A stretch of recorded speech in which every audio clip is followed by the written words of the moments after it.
লোভী বোনেরা। তিনজন খুড়তুতো বোন ছিল, রমা, রিনা আর রম্ভা। তিনজনের খুব ভাব ছিল। ওরা নিজেদের মধ্যে কিছু লুকাতো না আর একসঙ্গে থাকত। তিনজন বিয়ের পরও একসঙ্গে থাকত। রমার বর রাম কাঠুরে ছিল, রিনার বর রমেশ ধোবি ছিল, আর রম্ভার বর রঞ্জন ব্যবসায়ী ছিল। তিনজন যা টাকা কামাতো তিন বোনকে দিয়েই নিজেদের ঘর চালাতো। একদিন রমার বর জঙ্গলে কাঠ কাটছিল, তখন হঠাৎ করে কুড়ুল হাত থেকে ছেড়ে গিয়ে নদীতে পড়ে যায়। এই দেখে রাম কাঁদতে লাগলো। হায় আমার কুড়ুল, এখন আমি আর রামা কি খাবো? হে ঠাকুর, তুই এটা আমার সঙ্গে কেন করলি? তার কান্না দেখে নদীর দেবতা আবির্ভাব হন আর জিজ্ঞেস করেন, হে বাছা, তুমি কেন কাঁদছ? প্রভু, এখন আপনি আমার সাহায্য করুন। আমার কুড়ুল নদীতে পড়ে গেছে, ওটাই আমার কামাইয়ের উপায় ছিল। আর দেবতা নদীর থেকে সোনার কুড়ুল নিয়ে আসে। এইটা কি তোমার কুড়ুল? না প্রভু, এইটা আমার কুড়ুল নয়। দেবতা আবার নদীর থেকে রূপোর কুড়ুল নিয়ে আসেন। রাম এবারও কুড়ুল নেবে না বলে, আর তখন দেবতা রামের কুড়ুল নদীর থেকে বের করে আনেন। তাহলে এইটা কি তোমার কুড়ুল? হ্যাঁ প্রভু, এটাই আমার কুড়ুল। তখন নদীর দেবতা তার শতটা দেখে তিনটে কুড়ুলি দিয়ে দেয়, আর রাম খুশিতে বাড়ি ফিরে আসে। সব কথা রমাকে বলে, আর রমা নিজের দুই বোনকে সব ঘটনা বলে দেয়। এই সব কথা শুনে রিনার মনে লোভ হয়ে যায়, আর ও নদীতে গিয়ে নিজের ভাগ্য পরীক্ষা করে দেখতে চায়। এই কথা ভেবে সে অনেকগুলো কাপড় নিয়ে নদীতে ধুতে যায়, আর কাপড়গুলোকে একটা পাথরে জোরে জোরে মেরে ধুতে থাকে। আজ তো আমি সোনা নিয়ে যাবই, আর খুব ধনী হয়ে যাব। কাপড় ধুতে ধুতে রিনার আঙ্গুল থেকে আংটিটা বের হয়ে নদীতে পড়ে যায়। হে ভগবান, আমার আংটি নদীতে পড়ে গেল। কেউ আমার আংটিটা এনে দাও। হায়, আমি তো বরবাদ হয়ে গেলাম। তখনই তার কান্না শুনে নদীর দেবতা বাইরে আসেন আর রিনাকে বলেন, কি হলো বাছা, তুমি কেন কাঁদছ? কি বলি, আমার আংটি নদীতে পড়ে গেছে। সোনার অনেক দামি আংটি ছিল। আপনি আমার আংটিটা ফিরিয়ে দিন। তখন দেবতা নদীর থেকে সোনার আংটি নিয়ে এলেন। এই আংটিটা কি তোমার? সোনার আংটির চমক দেখে রিনার চোখ চকচক করে ওঠে। হ্যাঁ হ্যাঁ, এটাই আমার আংটি। আমার আংটিটা আমায় দিয়ে দিন। আর নদী দেবতা তাকে সেই আংটিটা দিয়ে দেন। আর রিনা ঘরে গিয়ে রমা আর রম্ভাকে সব কথা বলে। আর তখন রম্ভার মনেও লোভ আসে, আরও নদীতে যাওয়ার নিষ্পত্তি নেয়। নদীতে গিয়ে সে জোরে জোরে কাঁদতে লাগে। কান্নার আওয়াজ শুনে নদী দেবতা রম্ভার সামনে আবির্ভাব হন। কি হলো বাছা, তুমি কেন এইখানে বসে এতক্ষণ ধরে কাঁদছ? আমি অনেক দুঃখী প্রভু। আমার বর একটা ব্যবসায়ী, আর যখন উনি অর্জন করা সব পয়সা নিয়ে আসছিলেন, তখন ডাকাতরা ওনার থেকে সেই বাক্সটা লুটে নিলেন। যেমনি তেমনি একটা গয়নার বাক্স বেঁচেছিল, সেটাইও জলে পড়ে গেল। আমি এই নদীতে ঝাঁপ দিয়ে নিজের প্রাণ দিয়ে দেব।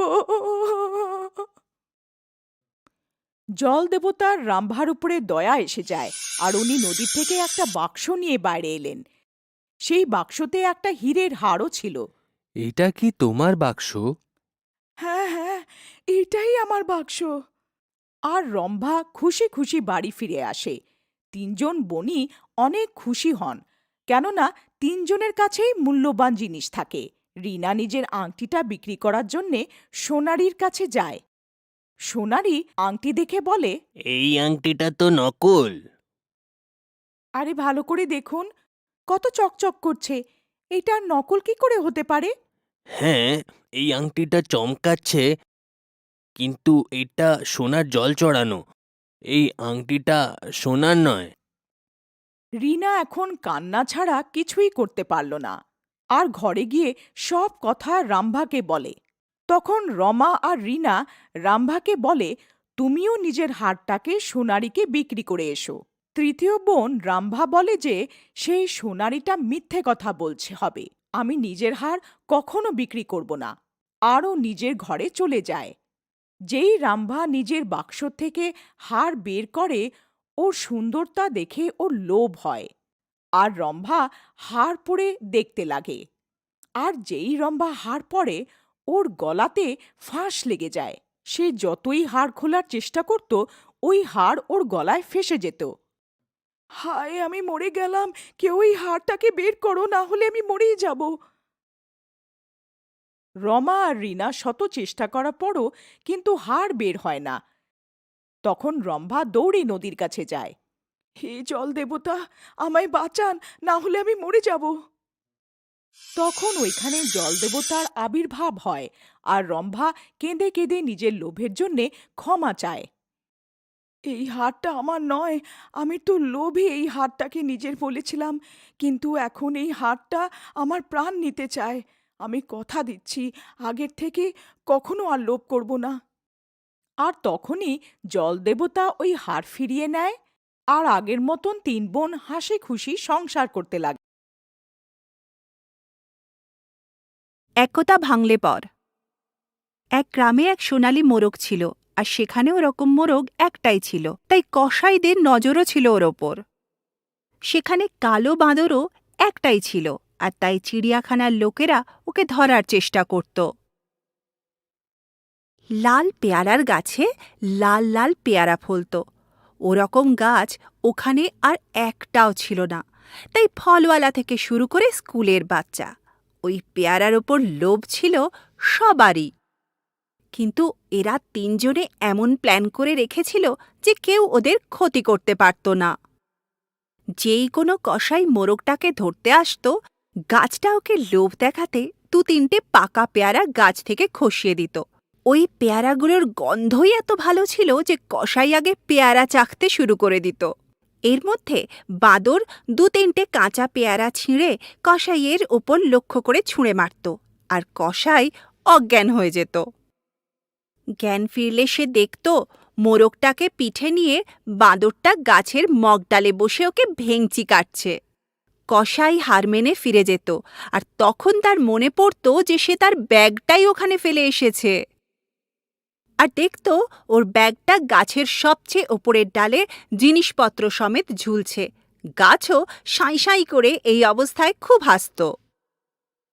যখন চিড়িয়াখানার লোকজন বাঁদরটাকে ধরতে আসত, তখন গাছ ওকে পাতার আড়ালে লুকিয়ে ফেলত, আর কেউ ওকে দেখতে পেত না। আর নিচে মোরগ ডানা ঝাপটে এত ধুলো ওড়াত যে ওখানে দাঁড়িয়ে ওরা নিঃশ্বাসও নিতে পারত না। শেষে ওরা ওখান থেকে চলে যেত।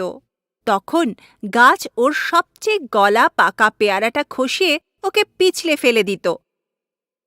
কোনো রকমে প্রাণ বাঁচিয়ে ফিরে যেতে যেতে সে দেখত বাঁদর ধরার জাল মোরগের ঠোঁটে আটকে রয়েছে, আর মোরগটা গাছের মগডালে বসে আছে। আর যেতে যেতে সে মুরগির ডাক শুনতে পেত, কুকুড়ুক্কু কুকুড়ুক্কু। মনে হতো যে মুরগিটা যেন ওকে ব্যঙ্গ করছে। এরকমই হতো যখন স্কুলের বাচ্চা বা ফলওয়ালারা গাছ থেকে পেয়ারা পাড়তে আসত। তখন আগে ওদের বাঁদরের সঙ্গে মোকাবিলা করতে হতো। বাঁদর এমন ওদের ঘিরে পাক খেত আর ভয় দেখাত যে ওদের গাছের কাছে যাওয়ার সাহসও হতো না। আর ওদের কাছে যদি কোনো খাবার জিনিস থাকত, সেগুলোও বাঁদরটা খেয়ে ফেলত। আর সুযোগ পেলে কারো চুল টানত, তো কারো কান মুলে দিত। আর তাও যদি কোনো রকমে ওরা গাছের কাছে পৌঁছে যেত, তো দেখত সেখানে মোরগটা উল্টে পড়ে যন্ত্রণায় ছটফট করছে, আর মুরগির মুখে একটা পেয়ারা আটকে আছে, যেন ওই পেয়ারা খেয়েই ওর এই হাল। আর এই পেয়ারা খেয়ে অসুখের ভয় যখন সবাই ফিরে যেত, তখন দেখত যে পেয়ারা নিয়ে যাওয়ার জন্য যে ছুরি নিয়ে এসেছিল সেটা বাঁদরের মাথায়। গাছের মগডালে বসে বাঁদরটা পা দোলাচ্ছে আর মুখ দিয়ে মশকরার আওয়াজ করছে। এরকম হাসি মজাতেই দিন কাটছিল। হঠাৎ একদিন আকাশ কালো করে বৃষ্টি এলো।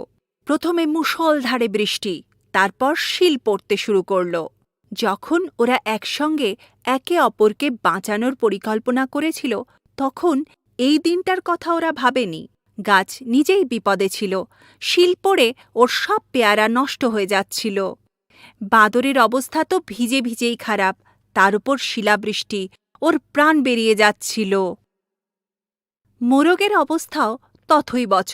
বৃষ্টিতে ওর ডানা ভিজে গিয়ে ভারী হয়ে গেছিল। তার ওপর শিলার আঘাত যেন গুলি বৃষ্টির মতো মনে হচ্ছিল।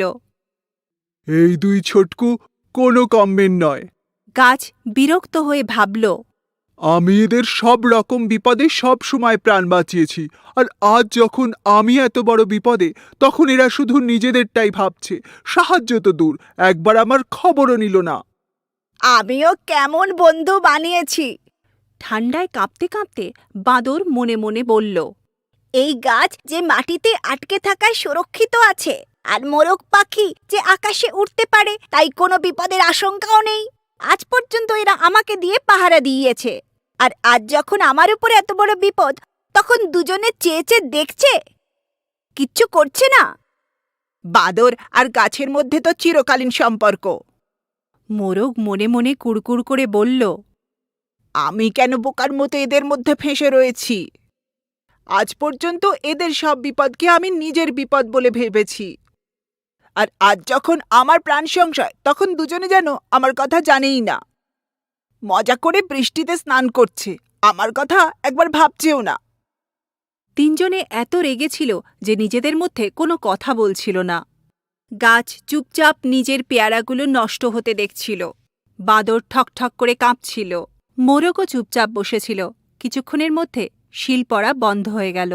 বৃষ্টিও থেমে গেল, তবু তিনজনের মধ্যে কোনো কথা হল না। গাছ ভাবছিল যে এত বৃষ্টির পরেও বাঁদর ওর ওপর বোঝা হয়ে বসে আছে, আর মোরগ ওর ডালে বসে ডানা ঝাপটাচ্ছে। বাঁদরের এই জন্য রাগ হচ্ছিল যে ঠান্ডায় ওর প্রাণ ওষ্ঠাগত, আর গাছ এখনও ওর ওপর বৃষ্টির ফোঁটা ফেলছে, আর এদিকে মোরগটা এখনও ডানা ঝাপটে জল ছেটাচ্ছে। আর মোরগ ভাবছিল যে একে তো বৃষ্টিতে ওর শরীরের হাল খুব খারাপ, তার উপর গাছ একটু জমিও শুকনো রাখেনি, আর বাঁদর ওকে আরেকটু ভালো জায়গাতেও নিয়ে যেতে পারছে না। পরের দিন গাছের ডালপালার জল শুকিয়ে গেল, বাঁদরের শরীরও শুকিয়ে গেল, মোরগের পালকও শুকিয়ে গেল, কিন্তু তিনজনে নিজেদের মধ্যে কোনো কথা বলল না। গাছ ভাবতে লাগল, এবার এদের কোনো বিপদ হোক, দেখব কি করে নিজেদের বাঁচায়। আমি আর এদের সাহায্য করব না। বাঁদর আর মোরগও একই কথা ভাবল। ওই দিন এক কসাই এলো। সে মোরগের দিকে এগিয়ে গেলেও গাছ পেয়ারা খসাল না। বাঁদরও মোরগকে পিঠে বসাল না। কসাইয়ের থলেও নিয়ে গেল না। মোরগ কসাইয়ের থলে বন্দী হয়ে গেলে বাকি দুজনে ভাবল, এবার ঠেলা বোঝ, বড় মোরগ হয়েছিল। কসাই মোরগটাকে নিয়ে চলে গেল। পরের দিন চিড়িয়াখানার লোকেরা এলো। ওরা বাঁদরটাকে ধরার জন্য জাল বিছাল। গাছ তখন ওই ডালটাকেই ভেঙে যেতে দিল। বাঁদর জালের মধ্যে ধরা পড়ল। চিড়িয়াখানার লোকেরা বাঁদরটাকে নিয়ে চলে গেল। ছাড়া পাওয়ার জন্য যখন বাঁদরটা ছটফট করছিল, তখন ওরা ওকে খুব মারল। সেই দৃশ্য দেখে গাছ হাসল আর মনে মনে ভাবল, এবার দিনরাত একে খাঁচায় থাকতে হবে, উচিত শিক্ষা হবে। খুব বাঁদরামি করত। পরের দিন অনেক লোক গাছটাকে ঘিরে ধরল। গাছ ঘাবড়ে গিয়ে দেখল ওদের লাঠি ইটের কোনো জবাব ওর কাছে নেই। ঠক ঠক ঠক, কিছুক্ষণের মধ্যেই ওরা সব পেয়ারা পেড়ে ফেলল। তারপর কেউ একটা বলল, পুরনো গাছ, এটাকে কেটে এর কাঠ দিয়ে উনুন জ্বালানো যাবে। ওদের মধ্যে একজনের কাছে কুড়ুল ছিল। ব্যাস, গাছ কাটা শুরু হয়ে গেল। কিছুক্ষণের মধ্যেই ঝুড়ি ভর্তি হয়ে পেয়ারা চলল, আর কাঠগুলো লোকের কাঁধে কাঁধে। ওখানে একটা কাঠবিড়ালিও থাকত। গাছ, বাঁদর আর মোরগের প্ল্যান দেখে ভারী অবাক হয়ে যেত।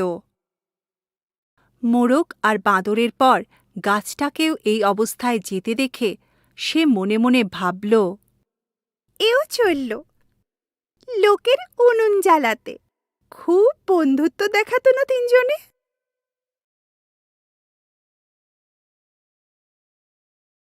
একতা ভাঙলে পর এক গ্রামে এক সোনালী মোরগ ছিল, আর সেখানে ওরকম মোরগ একটাই ছিল, তাই কসাইদের নজরও ছিল ওর ওপর। সেখানে কালো বাঁদরও একটাই ছিল, আর তাই চিড়িয়াখানার লোকেরা ওকে ধরার চেষ্টা করত। লাল পেয়ারার গাছে লাল লাল পেয়ারা ফলত। ওরকম গাছ ওখানে আর একটাও ছিল না, তাই ফলওয়ালা থেকে শুরু করে স্কুলের বাচ্চা, ওই পেয়ারার ওপর লোভ ছিল সবারই।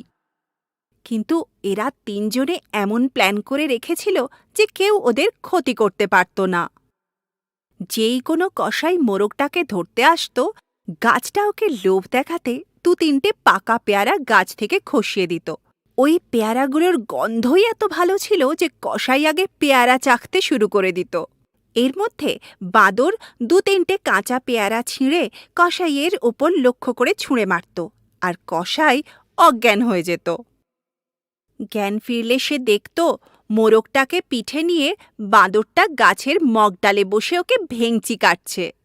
কসাই হার মেনে ফিরে যেত, আর তখন তার মনে পড়ত যে সে তার ব্যাগটাই ওখানে ফেলে এসেছে। আর দেখত ওর ব্যাগটা গাছের সবচেয়ে ওপরের ডালে জিনিসপত্র সমেত ঝুলছে। গাছও সাঁই সাঁই করে এই অবস্থায় খুব হাসত। যখন চিড়িয়াখানার লোকজন বাঁদরটাকে ধরতে আসত, তখন গাছ ওকে পাতার আড়ালে লুকিয়ে ফেলত, আর কেউ ওকে দেখতে পেত না। আর নিচে মোরগ ডানা ঝাপটে এত ধুলো ওড়াত যে ওখানে দাঁড়িয়ে ওরা নিঃশ্বাসও নিতে পারত না। শেষে ওরা ওখান থেকে চলে যেত। তখন গাছ ওর সবচেয়ে গলা পাকা পেয়ারাটা খসিয়ে ওকে পিছলে ফেলে দিত। কোনো রকমে প্রাণ বাঁচিয়ে ফিরে যেতে যেতে সে দেখত বাঁদর ধরার জাল মোরগের ঠোঁটে আটকে রয়েছে, আর মোরগটা গাছের মগডালে বসে আছে।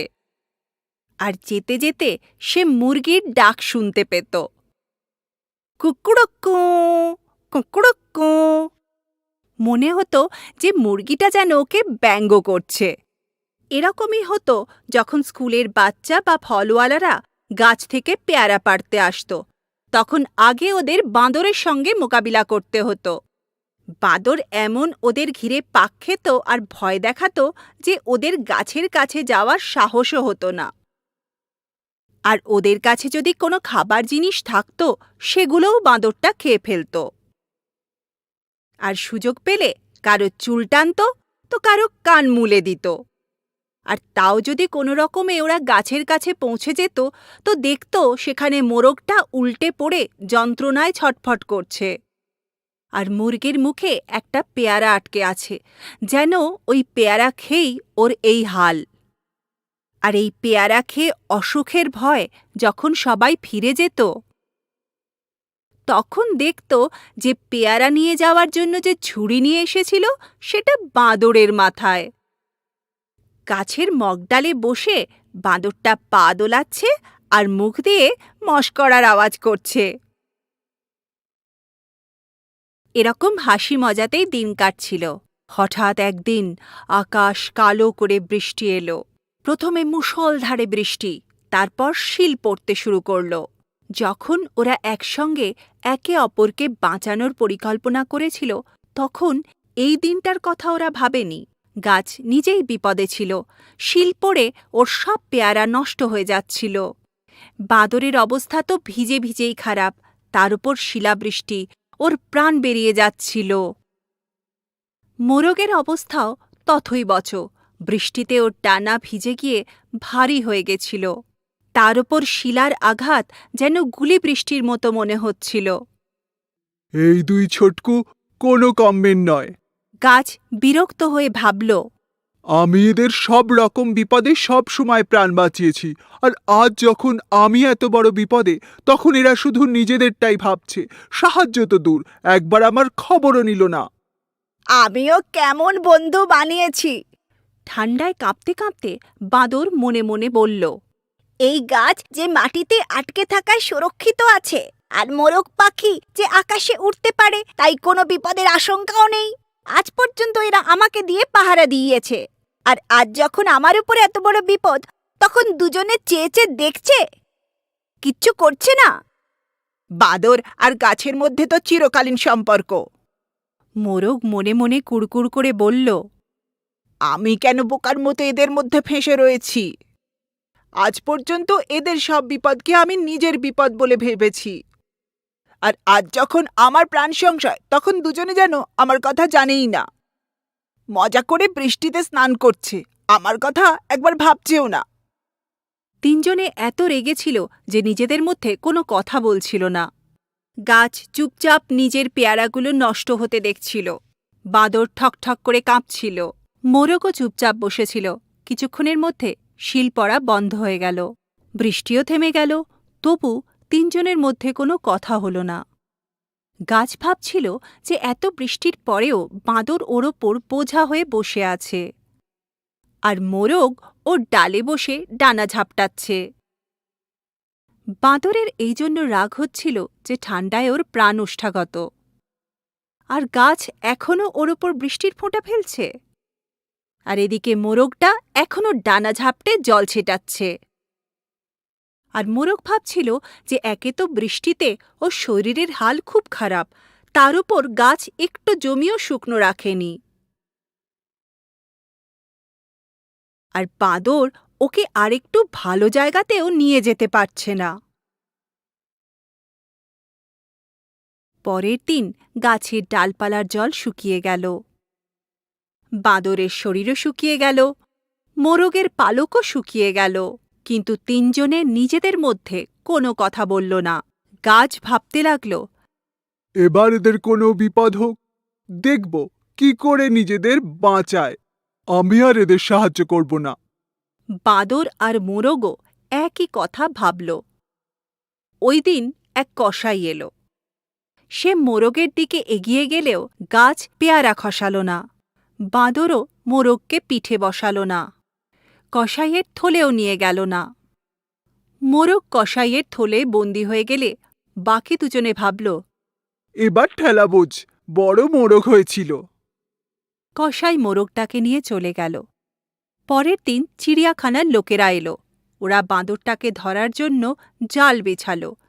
গাছ তখন ওই ডালটাকেই ভেঙে যেতে দিল। বাঁদর জালের মধ্যে ধরা পড়ল। চিড়িয়াখানার লোকেরা বাঁদরটাকে নিয়ে চলে গেল।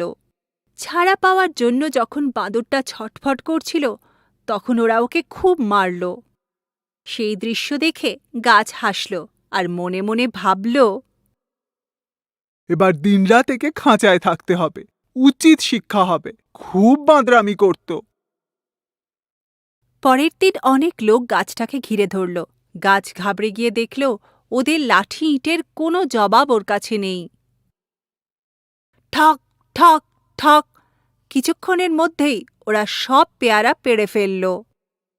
তারপর কেউ একটা বলল, পুরনো গাছ, এটাকে কেটে এর কাঠ দিয়ে উনুন জ্বালানো যাবে।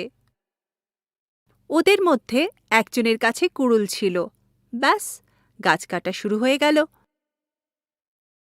কিছুক্ষণের মধ্যেই ঝুড়ি ভর্তি হয়ে পেয়ারা চলল, আর কাঠগুলো লোকের কাঁধে কাঁধে। ওখানে একটা কাঠবিড়ালিও থাকত। গাছ, বাঁদর আর মোরগের প্ল্যান দেখে ভারী অবাক হয়ে যেত। মোরগ আর বাঁদরের পর গাছটাকেও এই অবস্থায় যেতে দেখে সে মনে মনে ভাবল, এও চলল লোকের উনুন জ্বালাতে। খুব বন্ধুত্ব দেখাতো না তিনজনে। বাচ্চারা, আজ আমি তোমাদের একটা পুরনো গল্প শোনাই। যাতে লেখক বলেছে বেশি লোভ ক্ষতিকারক হয়। কোনো গাছের নিচে একটা কুঁড়ে ঘরে দুজনে কোনো রকম নিজের জীবন যাপন করছিল। জেলে সারাদিন মাছ ধরত, আর ওর বউ সারাদিন কিছু না কিছু কাজ করত। তবেই তারা রাত্রের খাবারটুকু জোগাড় করতে পারত। গরম, বৃষ্টি, শরৎ বা বসন্ত সব ঋতুতে তাদের একই কাজ থাকত। সে দুজনে সব সময় বর্তমানে ব্যস্ত থাকত। ভবিষ্যতের কথা ভাবতেই পারত না। ওদের না কোনো আশা ছিল, না কোনো ইচ্ছে। একদিন জেলে মাছ ধরতে যাচ্ছিল। নদীর পাশে একটা ছোট্ট গর্ত জলে ভরা ছিল। তাতে এক কোণাতে লতা পাতার মধ্যে একটা মাছ ফেসে গেছিল আর নদীতে যেতে পারছিল না। সে জেলেকে দেখল, তাকে ডাকল আর বলল, জেলে, জেলে, একটু এদিকে এসো। কি হলো? আমি একটা ছোট মাছ, ঠিক করে সাঁতার কাটতে পারি না, তাই এখানে ফেসে গেছি। আমাকে এখান থেকে বের করে জলে ছেড়ে দাও। জেলে লতা পাতার থেকে তাকে ছাড়িয়ে দিল, আর মাছ খুশিতে জলে সাঁতার কাটতে লাগল। কিছুদিন পরে সেই মাছটা আবার জেলেকে ডাকল, জেলে, জেলে, একটু এদিকে এসো। জেলে ওর পাশে গেল। শুনছিলাম যে নদীতে জল আছে। তোমার মতন তো আমি হাঁটতে পারি না, তো কিছু উপায় করো আর আমাকে নদীতে ছেড়ে দাও। এইটা কোন বড় কথা? এই বলেই জেলে একটা বড় বাসন বের করল আর তাতে জল ভরে দিল। তারপর তাতে মাছকে রেখে সাবধানে নদীতে ছেড়ে দেয়। মাছ খুশি হয়ে সাঁতার কাটতে লাগল। কিছুদিন পরে সেই মাছ জেলেকে আবার ডাকল, জেলে, তুমি রোজ এখানে এসে আধা ঘন্টা বসো। তুমি আসলে আমার মন ভালো হয়ে যায়। আচ্ছা। সেদিন থেকে সে রোজ ওইখানে আধা ঘন্টা বসত। কখনো কখনো সে আটার গুলি বানিয়ে নিয়ে যেত, যেটা খেয়ে সে জেলের উপরে আরও প্রসন্ন হতো। তুমি রোজ ওই ঘাটে কেন যাও? জেলে তাকে মাছের গল্প বলে, যেটা শুনে ওর বউ অবাক হয়ে যায় আর বলে, তুমি অনেক বোকা। ও কি সাধারণ মাছ? সে তো কোনো দেবী, মাছের রূপে থাকে। যাও, ওনার থেকে কিছু চাও, উনি নিশ্চয়ই তোমার ইচ্ছে পুরো করবে। জেলে নদীর পাড়ে গিয়ে মাছকে ডাকল, মাছ, মাছ, এইদিকে এসো তো। কি হলো? তুমি কি আমাদের জন্য একটা ভালো ঘর বানিয়ে দিতে পারবে? আচ্ছা, যা, তোমার জন্যে একটা ঘর হয়ে যাবে। তোমার বউ ঘরে বসে আছে। জেলে বাড়িতে এসে দেখে সত্যি ওর জন্যে ঘর তৈরি হয়ে গেছে। কিছুদিন পর জেলের বউ বলল, শুধু ঘর হলে কি হবে, খাওয়া দাওয়ার সমস্যা আছে, গিয়ে কিছু ধন সম্পত্তিও চেয়ে নাও। জেলে আবার নদীর পাড়ে গেল আর মাছকে বলল, মাছ, মাছ, এইদিকে এসো তো। কি হলো? শোনো তো, তুমি কি আমাদের ধন দিতে পারবে? আচ্ছা, যাও, তোমার ঘরে সম্পত্তি হয়ে গেল। জেলে বাড়িতে এসে সত্যিতে ধন পেয়ে গেল। কিছুদিন পরে বউ বলল, এত সম্পত্তিতে কি হবে, আমাদের তো রাজ ঐশ্বর্য দরকার। রাজার মতন মহল হোক, তাতে বাগান, চাকর-বাকর হোক, আর রাজ শক্তি হোক। যাও, মাছের থেকে চেয়ে নাও। এই শুনে জেলে ইতস্তত করল আর বলল, যা আছে অনেক আছে। কিন্তু বউ ওর কথা শোনে না। সে নিজে মাছের অসাধারণ ক্ষমতা দেখে নিয়েছিল। শুধু তাই নয়, একদিন যখন সে মাছকে আটার গুলি খাওয়াচ্ছিল, তখন মাছের থেকে আশ্বাসন পেয়ে যায়। তাই জন্যে সে জেলেকে জিদ করে পাঠায়। সে ভয়তে মাছের কাছে যায় আর বলে, তুমি কি আমার বউকে রানী বানাবে না? আচ্ছা, যাও, তোমার বউ রানী হয়ে মহলে ঘুরছে। কিছুদিন পর বউ বললে, যদি সূর্য, চন্দ্র, মেঘ সবাই যদি আমার কথা শুনতো তো কেমন হতো? যাও, গিয়ে এটাও চাও। এই শুনে মাছ বলল, যা যা, তুই নিজের কুঁড়ে ঘরে থাক। জেলে আর ওর বউ আবার ওই ভাঙাচোরা কুঁড়োই ঘরে থাকতে লাগলো।